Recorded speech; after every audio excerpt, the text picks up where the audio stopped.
Okay, let's see how we do with this particular original. See if we can make this one look a treat. Okay. We've only got, starting from when I push the button, 16 minutes and 59 seconds left on this micro SD card, so this will be the last demo on this card. Anyway, we've got to we'll look at the enlargement later and see what we're going to do. I'm wondering if we're not going to do that, if we're going to make this into yet another movement piece, because movement really makes things look more interesting. So, right. Contrast. I'm going to add some contrast and copy density. We're going to leave it there, and we're going to leave it like that, and we're going to do that. Saturation. All right, we're doing the usual shit, and we're just going to, I think we pumped up the yellow for some reason, but we didn't pump up the other colours. That's odd. I don't know what I did there. I don't know what the fuck I did. Sometimes I don't do everything as well as I should. Alright, let's see what enlargement we're going to give this. So, we're going to make it a simple enlargement. Okay, we're going to get the original, which is City of Ryde Sustainable Waste Art Prize. So that's a good cause. It's good to be able to make art out of rubbish, except photocopier art is something you can't do that with, unfortunately. You got to use, yeah.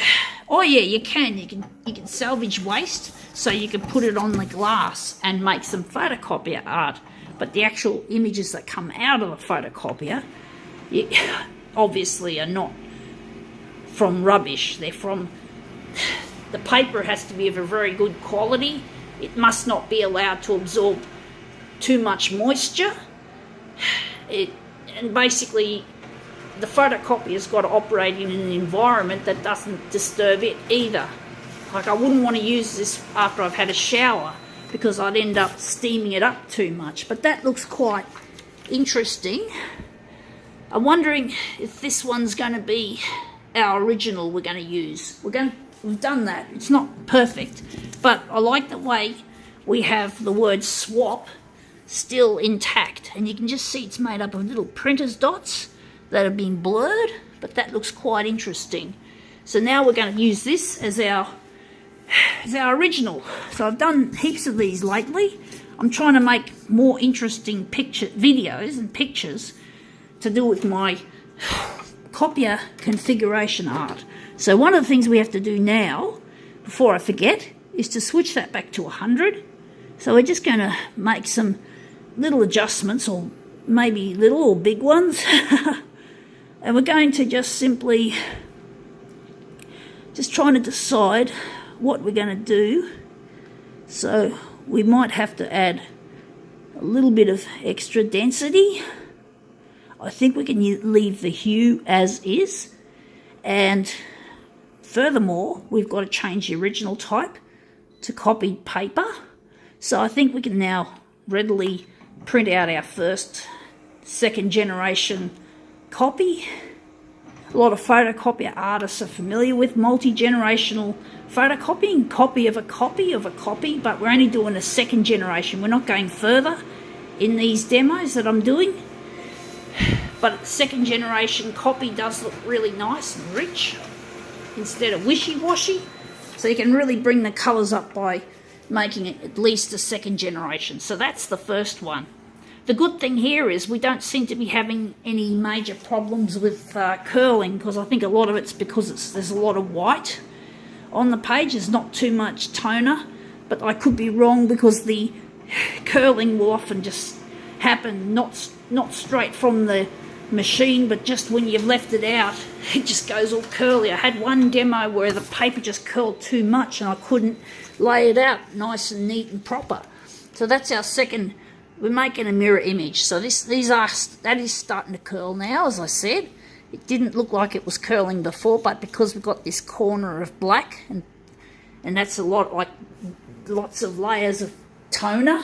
Well, we're having problems with curling, and this weather doesn't make it any easier. It's sort of like overcast, mostly, I don't know, not quite drizzly, but it's very humid. It has been raining and on and off, but it doesn't look like it's rained much. We're switching on mirror image, not original recognition. What am I talking about? Sounds like I'm going back to the 90s when we're talking Canon CLCs, which had original recognition, and you had to sort of turn that off when you're doing three-dimensional objects. And that was one of the first things I learned about working with Canon color laser copiers, like the CLC 1, and then of course I got the hang of the CLC 500, and the 550 was similar to the 500, almost identical, bar some small technicalities I don't know. I've used the CLC 700, CLC 800, and other machines, so basically I'm very experienced with equipment, and yeah, I just brought back some memories working on that Canon equipment. So that's our mirror images. We're just trying to butt them together, and again we're having real bad problems with paper curl. It's a real big problem in this fucking weather. This weather isn't designed. Photocopiers there's got to be a way of designing a photocopier that doesn't allow this curling to happen, even in the dampest of weather. Whatever, shit. Anyway, that gives you an idea what we're trying to achieve. So there you have it, swap. So that looks quite nice.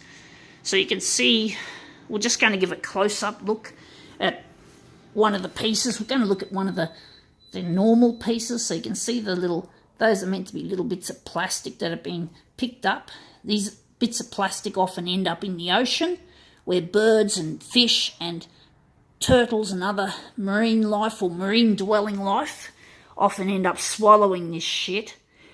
And of course they die an agonizing death. I can't imagine just how horrible it would be to mistake plastic as food and eat it and fucking die having that shit in your guts.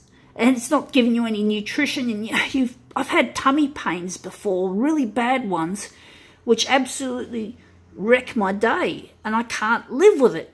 So I've got I do feel I have some idea of what pain these poor little sea creatures and sea-dwelling birds have to deal with, and then they die, and their lives have been wasted. I don't know what happens to animals when they die, but I don't think they go anywhere. They just die and they disappear. Their life force disappears. So I really want animals and creatures to have a good life, to at least enjoy living while they're living. It's not fucking fair that we humans have to take away their fucking freedom to eat good food and to live happy lives, to have sex, to reproduce and to bring up young. It's really sad that we deny them access to that, and this becomes their fucking food. This has got to stop. But it's going to take a long time and a lot of money and time, and people have got to change their ways. Companies that manufacture things have got to change their ways. It's not good enough, but what can I do? Currently, I can't do anything, but I look forward to a future when we can find solutions to all kinds of pollution and scientific problems and environment. What can I say? One day, it'll happen.